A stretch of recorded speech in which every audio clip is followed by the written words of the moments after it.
আজকে যে এমন একটা অনুভূতি হচ্ছে কি যে বলবো, যে মানে এটা বলে বোঝাতে পারবো না। এখন চলো যাই, কাছ থেকে উঠে উঠে খেজুরির রস খাবো, খেজুরির রস রস রস রস। হ্যালো গাইস, কেমন আছো তোমরা সবাই? আশা করি তোমরা ভালোই আছো গাইস। এখন বাজে রাত 11টা। তো আজকে চলে এসেছি আমাদের চাপড়া মাঠে।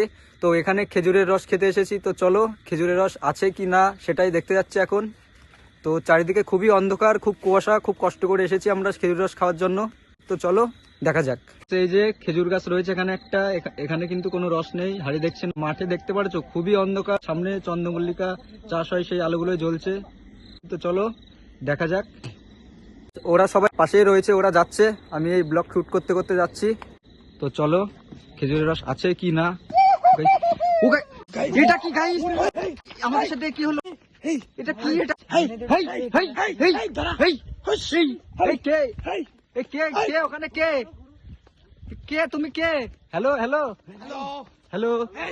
এই যে এই যে এই যে